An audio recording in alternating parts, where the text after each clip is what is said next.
우리의 생명이 되신 예수님, 지난 3일 동안도 우리들을 주님의 은혜로 지켜주시고 이 저녁 시간 주님 전에 나와서 예배드릴 수 있도록 인도하여 주심을 감사드립니다. 사랑과 은혜로 보호 속에 살게 하여 주시고 이 시간 주님의 거룩하신 하나님 앞에 나와 기도하게 하시고 또한 수요 예배로 모였사오니 은혜 충만한 예배가 되게 하시고 예배를 통하여 기쁨이 넘치게 하시고 기도할 때에 성령으로 충만케 하사 하나님께서 우리에게 명하신 전도의 사명을 잘 감당할 수 있게 인도하여 주시옵소서. 세상 살면서 때로는 육신의 공고함으로 감당하기 어려울 때도 있습니다. 주님 주신 은혜와 사랑으로 저희 영혼을 위로해 주시고 하나님의 말씀 안에서 굳건한 믿음으로 살게 하옵소서. 특별히 하나님의 뜻이 계시어서 오래전에 우두개를 세우시고 이 지역에 죽어가는 영혼들을 구원하기 위하여 세워주셨사오니 온 성도가 열심히 모이고 기도하여 성령과 은혜로 충만하여 열심히 전도하여서 마지막 때에 세상을 향하여 복음의 문을 활짝 열고 열심히 복음 전하는 우두개가 되게 하여 주시옵소서. 이 저녁에 말씀을 전하시는 담임 목사님 성령의 충만함으로 말씀의 능력을 주시어서 말씀 전하실 때 말씀을 듣는 성도들 모두가 큰 은혜의 시간 풍성히 받는 귀한 시간 되게 하여 주시옵소서. 감사드리며 예수님의 이름으로 기도했습니다. 요한복음 17장 1절 우리 한 절씩 교독하도록 하겠습니다. 제가 가진 성경에는 177쪽에 있습니다. 신약성경 요한복음 17장 1절 제가 먼저 읽고 여러분들이 한 목소리로 읽어주시기 바랍니다. 예수께서 이 말씀을 하시고 눈을 들어 하늘을 우러러 이르시되 아버지여 때가 이르러 싸우니 아들을 영화롭게 하사 아들로 아버지를 영화롭게 하게 하옵소서. 아버지께서 아들에게 주신 모든 사람에게 영생을 주게 하시려고 만민을 다스리는 권세를 아들에게 주셨음이로소이다. 영생은 곧 유일하신 참 하나님과 그가 보내신 자 예수 그리스도를 아는 것이니이다. 아버지께서 내게 하라고 주신 일을 내가 이루어 아버지를 이 세상에서 영화롭게 하여 싸우니 아버지여 창세전에 내가 아버지와 함께 가졌던 영화로서 지금도 아버지와 함께 나를 영화롭게 하옵소서. 세상 중에서 내게 주신 사람들에게 내가 아버지의 이름을 나타내었나이다. 그들은 아버지의 것이었는데 내게 주셨으며 그들은 아버지의 말씀을 지켰나이다. 지금 그들은 아버지께서 내게 주신 것이 다 아버지께로부터 온 것인 줄 알았나이다. 나는 아버지께서 내게 주신 말씀들을 그들에게 주었사오며 그들은 이것을 받고 내가 아버지께로부터 나온 줄을 참으로 아오며 아버지께서 나를 보내신 줄도 믿었사옵나이다. 내가 그들을 위하여 비옵나니 내가 비옵는 것은 세상을 위함이 아니요 내게 주신 자들을 위함이니이다. 그들은 아버지의 것이로소이다. 내 것은 다 아버지의 것이요 아버지의 것은 내 것이온데 내가 그들로 말미암아 영광을 받았나이다. 나는 세상에 더 있지 아니하오나 그들은 세상에 있사옵고 나는 아버지께로 가옵나니 거룩하신 아버지여, 내게 주신 아버지의 이름으로 그들을 보존하사 우리와 같이 그들도 하나가 되게 하옵소서. 내가 그들과 함께 있을 때에 내게 주신 아버지의 이름으로 그들을 보존하고 지켰나이다. 그 중에 하나도 멸망하지 않고 다만 멸망의 자식뿐이오니 이는 성경을 응하게 함이니이다. 지금 내가 아버지께로 가오니 내가 세상에서 이 말을 하옵는 것은 그들로 내 기쁨을 그들 안에 충만히 가지게 하려 함이니이다. 내가 아버지의 말씀을 그들에게 주었사오매 세상이 그들을 미워하여 싸우니 이는 내가 세상에 속하지 아니함 같이 그들도 세상에 속하지 아니함으로 인함이니이다. 내가 비옵는 것은 그들을 세상에서 데려가시기를 위함이 아니요 다만 악에 빠지지 않게 보존하시기를 위함이니이다. 내가 세상에 속하지 아니함 같이 그들도 세상에 속하지 아니하였사옵나이다. 그들을 진리로 거룩하게 하옵소서. 아버지의 말씀은 진리니이다. 아버지께서 나를 세상에 보내신 것 같이 나도 그들을 세상에 보내었고. 다 같이 읽겠습니다. 또 그들을 위하여 내가 나를 거룩하게 하오니 이는 그들도 진리로 거룩함을 얻게 하려 함이니이다. 아멘. 우리 31석 속도원들 찬양하여 주시겠습니다.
하나님의 크신 은혜와 사랑과 복주심에 오늘도 수요 합심 기도회에 나오신 사랑하는 성도들 머리 위에, 그리고 집에서 함께 방송으로 참여하고 있는 성도들 가정 위에 늘 함께 하시기를 주의 이름으로 축원합니다. 요한복음 17장 오늘은 예수님의 기도문이 나와 있습니다. 예수님이 이제 이 기도를 마지막으로 로마 군인들에게 체포되어서 십자가 고난의 길을 가게 됩니다. 이 기도는 네 부분으로 나누어져 있습니다.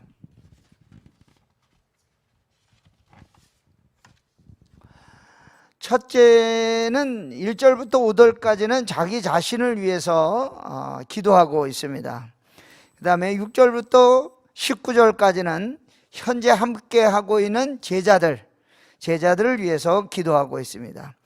또 9절부터 19절까지는 구체적으로 기도를 받는 제자들, 지금 어떤 상태로 이들이 일을 하고 또 앞으로 어떻게 해야 될지를 위해서 기도하고 있고, 20절과 26절까지는 제자들의 복음 전도를 통해서 예수 믿게 될 미래의 제자들, 저와 여러분도 포함해서 이 미래의 제자들을 위한 기도가 오늘 17장에 나와 있습니다.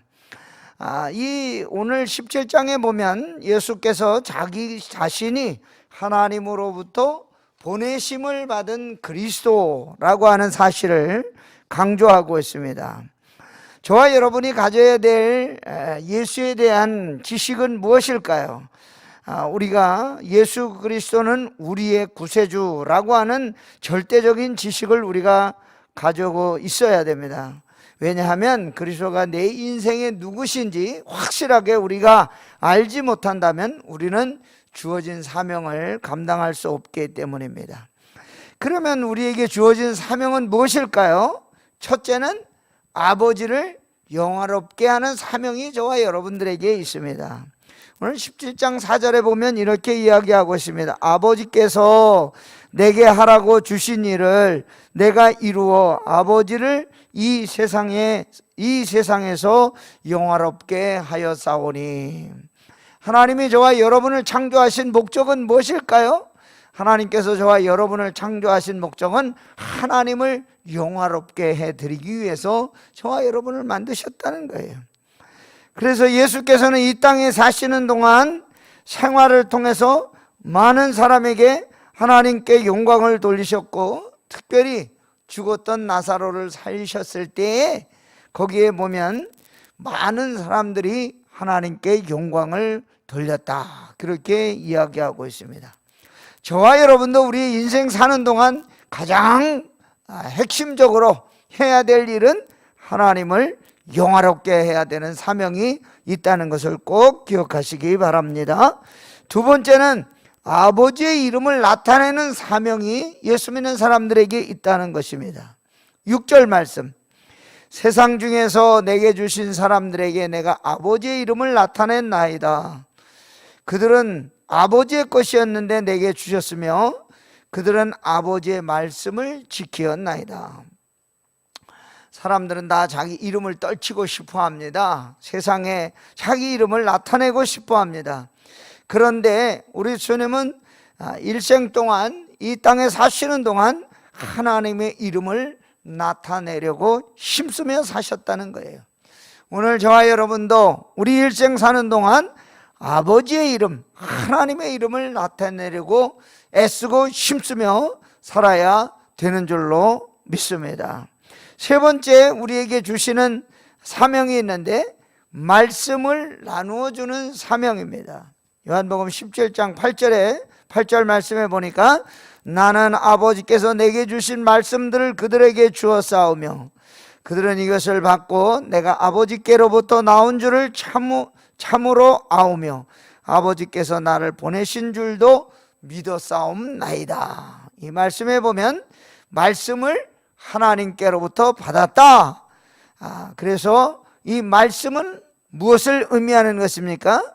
말씀은 우리에게 능력과 힘을 주시고 또 생명을 주시고 이 세상 천지 만물을 만드신 창조의 말씀이라고 하는 것입니다. 그래서 우리가 하나님의 말씀을 전하기 위해서는 먼저 우리 자신이 말씀을 받아야 한다는 것입니다. 말씀을 받지 않으면 말씀을 나누어 줄 힘이 없다는 것입니다. 그래서 사도 바울은 때를 얻든지 못 얻든지 말씀을 전파하라, 그렇게 말씀하고 있습니다. 왜냐하면 말씀은 생명의 양식이기 때문에 영혼이 말씀을 받지 않으면 영적으로 빈곤하고 굶게 되어 있습니다.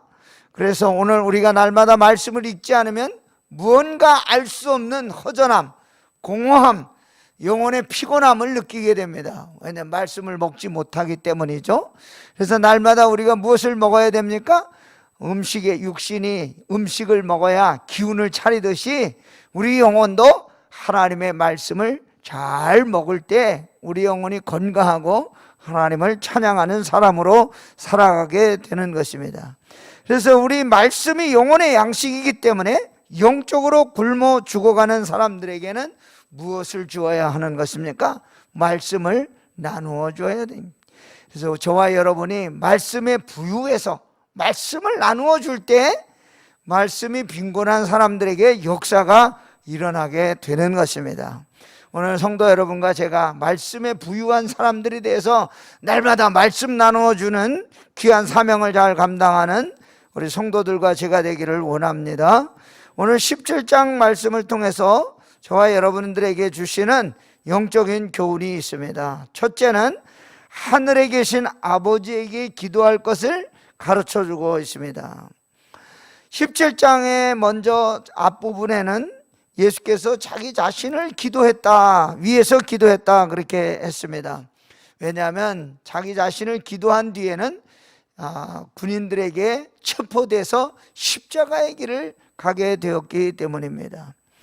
군인들에게 붙잡혀서 십자가에 가는 길은 쉬운 일입니까? 아닙니다. 아주 힘들고 어려운 길인데 우리는 예수님의 이 마지막 기도를 통해서 우리는 어떻게 기도를 드려야 될까 하는 것을 알 수가 있습니다. 우리가 기도할 때 우리가 드리는 기도가 무엇을 위하는 것인지 알아야 되는데 고난의 길을 앞두고 제자들에게 가르쳐 주시는 마지막 단계에서 기도를 먼저 이렇게 당신이 보여주심으로써 제자들도 기도를 이렇게 하라고 하는 것을 아마 간접적으로 가르쳐주고 있는 것입니다. 1절 말씀 보시기 바랍니다. 예수께서 이 말씀을 하시고 눈을 들어 하늘을 우러러 이르시되 아버지요 때가 이르러 싸우니 아들 영화롭게 하사 아들로 아버지를 영화롭게 하옵소서. 그냥 기도하지 아니하고 어떻게 기도했다고 했습니까? 눈을 들어 하늘을 우러러 기도했다 그렇게 말씀하고 있습니다. 무슨 뜻일까요? 눈을 들어 하늘을 향해서 기도했다는 뜻이 세상에 관심 두고 이 땅의 것에 소망 두지 말고 하늘의 소망 가지고 아버지 하나님께 기도하라 그런 뜻입니다. 그렇기 때문에 우리가 기도할 때 기도의 방향은 어디입니까? 하늘에 계신 아버지에게 기도하는 것입니다. 오늘 여기 말씀에 17장에 예수께서 먼저 하늘을 향하여 우러러 기도하셨다고 하는 것은 저와 여러분에게도 그렇게 기도하라고 하는 의미가 되는 것입니다. 그래서 우리의 기도의 방향은 항상 아버지께 기도하는 것인데 다른 어떤 말보다도 뭐라고 기도하고 있습니까? 아버지 이렇게 부르고 있죠. 그래서 우리가 기도할 때 누구를 부릅니까? 아버지 이렇게 부르잖아요. 마찬가지로 우리 예수님이 우리에게 먼저 아버지를 부르며 기도했다는 거예요. 아버지의 이름을 부르며 기도할 때 하나님은 우리의 기도를 다 들어주신다는 것입니다. 우리도 우리 자녀들이 아버지 이거 주세요, 이거 이렇게 해주세요 할 때 다 들어주지 않습니까? 그런 거와 마찬가지로 우리 하나님께서 아버지 하나님의 이름을 부르며 기도할 때 저와 여러분의 필요를 다 채워주시고 다 들어주실 줄 믿습니다.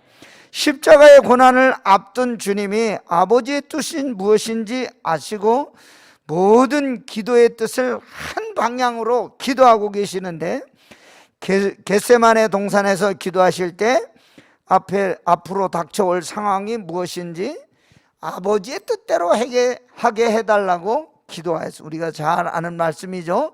26장 39절 마태복음 한번 보시기 바랍니다. 조금 나아가사 얼굴을 땅에 대시고 엎드려 기도하여 이르시되 내 아버지요 만일 할만하시거든 이 잔을 내게서 지나가게 하옵소서. 그러나 나의 원대로 맛이 없고 아버지의 원대로 하옵소서 하시고, 이 겟세마네 동산에도 기도하실 때에도 누구의 이름을 부르며 기도하셨습니까? 아버지의 이름을 부르며 기도했다고 하는 거예요.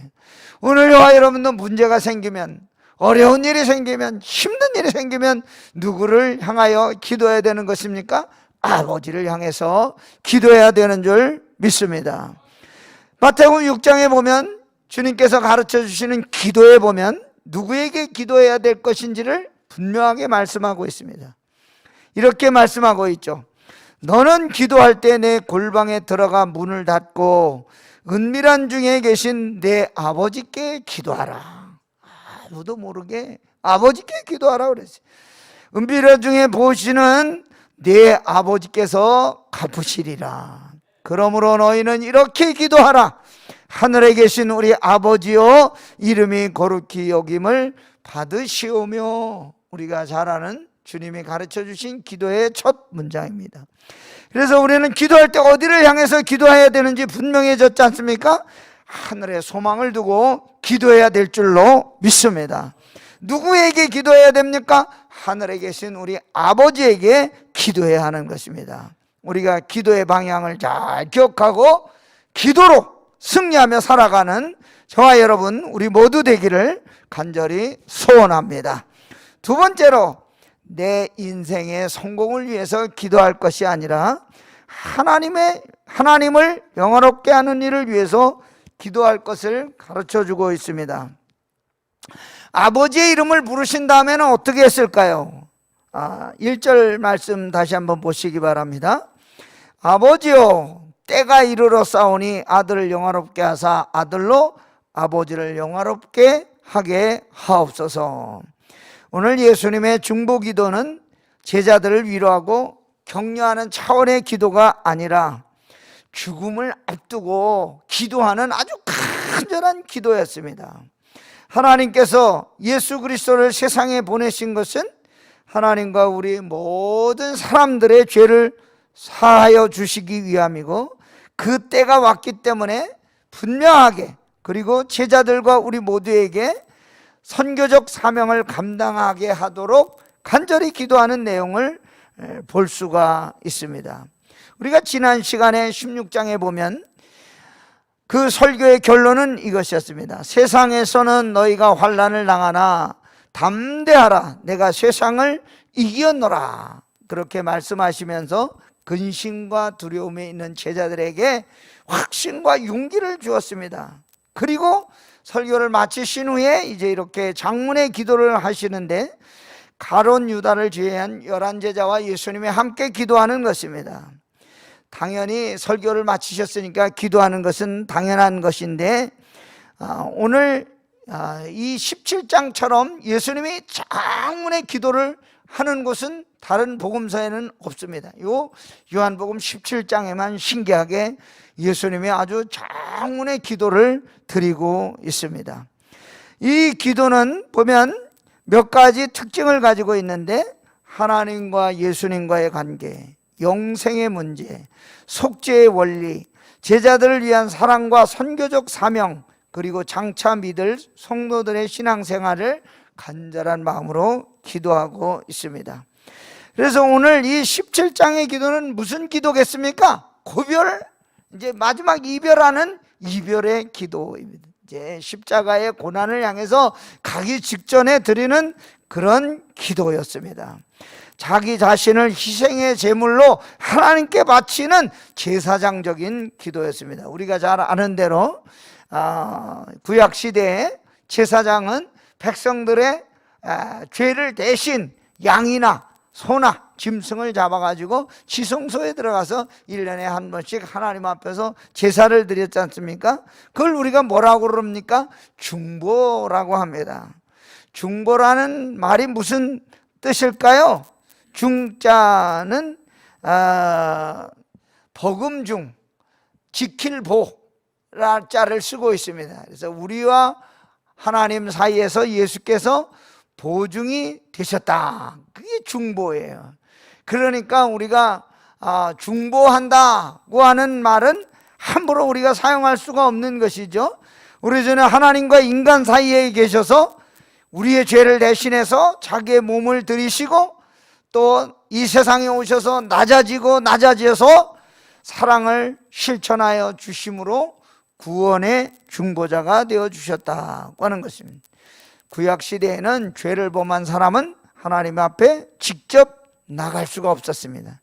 그래서 그 대신 그 역할을 감당할 사람을 세웠는데 제사장들이 바로 그 역할을 감당했다. 예수님은 구약의 대표적인 이 중보자가 되셔서 이 세상에 오셨고 또 하나님과 우리 사이에 막힌 담을 허시기 위해서 중보자가 되었다고 하는 것입니다. 그래서 오늘 여기 말씀해 보니까 아버지요 때가 이르러 싸우니 아들을 영화롭게 하사 아들로 아버지를 영화롭게 하옵소서. 구약에 보면 그 때라는 말이 엄청 많이 나옵니다. 요즘 우리가 새벽마다 이사야서를 읽고 있는데 거기에도 계속해서 때라는 말이 나오고 있습니다.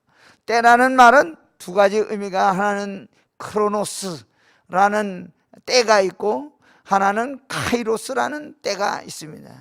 크로노스라는 때는 그냥 지금도 이렇게 흘러가고 있는 시간, 이걸 크로노스라는 때를 말합니다. 카이로스라는 말은 언젠가 하나님이 우리를 사용하시는 때, 아주 우리가 정말 잊지 못할 특별히 경험하는 때, 그게 바로 카이로스의 때입니다. 오늘 이 시간 우리가 여기 나와 있는 시간은 무슨 때입니까?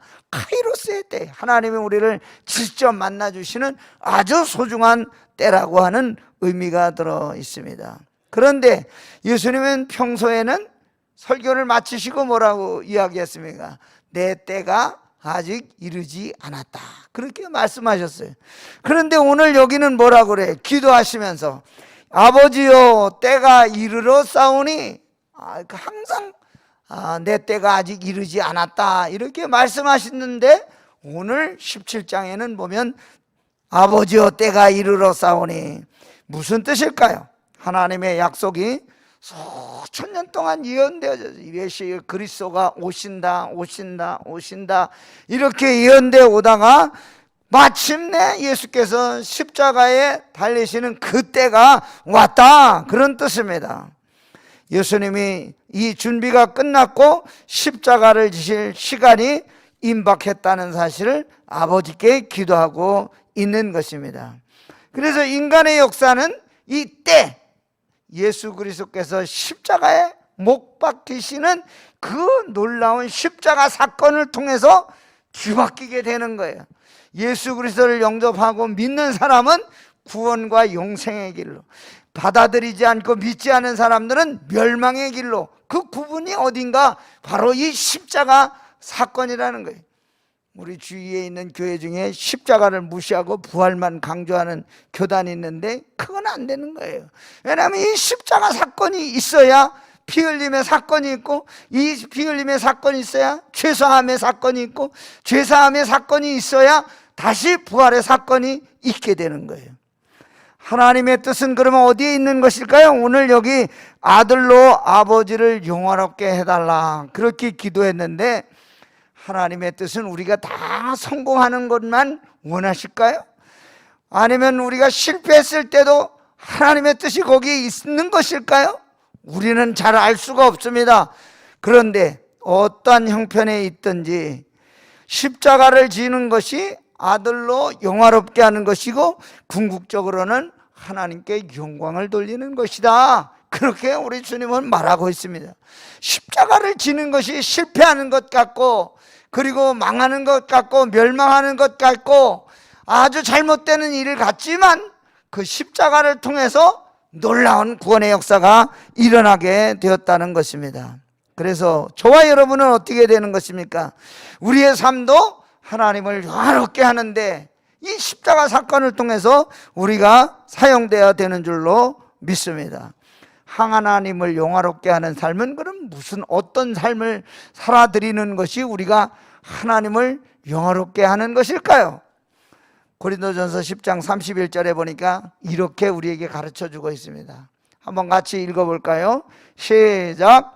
그런즉 너희가 먹든지 마시든지 무엇을 하든지 다 하나님의 영광을 위하여 하라. 쉽죠?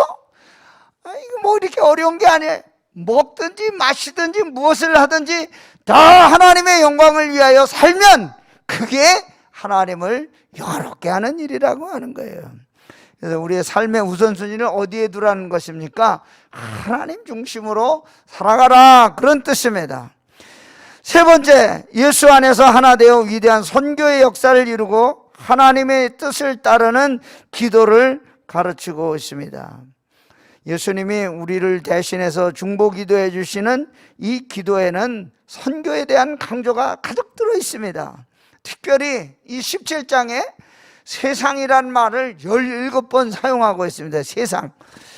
예수님은 제자들과 미래 예수 믿는 성도들에게 험악한 세상에서 믿음으로 승리할 수 있도록 대신 하나님께 기도하고 있는데, 우리가 이 세상 날마다 뉴스를 보면 참 기가 막힌 사건들이 매일매일 일어나지 않습니까? 제가 필리핀에서 선교 사역할 때 거기는 하루도 총 맞아 죽는 사고가 안 나오는 날이 없어요. 뉴스 시간마다, 저녁 뉴스 시간에 보면 하루도 빼놓지 않고 총 맞아 죽고 사고 나서 죽고 이런 이야기가 나오는데, 우리나라에 와서 보니까 우리나라도 역시 뭐 사고 나서 이렇게 해서 죽고 집이 무너져서 죽고 그냥 계속 사건이 일어나고 있어요. 우리가 살고 있는 이 세상은 소돔과 고모라와 같고 사건 사고가 없는 날이 없고 타락함과 죽음이 없는 날이 없고 강도와 도적질과 사기와 대낮에 사람을 납치해 죽이는 위험한 세상입니다. 그런데 이 세상은 썩어져가는 세상이고 부패한 세상이고 그렇게 각종 여러 가지 어려운 세상이지만, 위험한 세상이지만, 저와 여러분은 여기가 이 땅에서 일해야 되는 그러한 세상이라는 것입니다.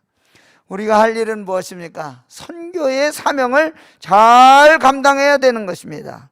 아버지께서 예수님을 이 세상에 보내셨듯이 이 시대의 제자인 저와 여러분, 세상의 한가운데 가서 거기서 하나님을 영화롭게 하고 복음을 증거하는 삶을 살으라는 것이 오늘 우리 주님이 하신 마지막 중보기도의 내용입니다.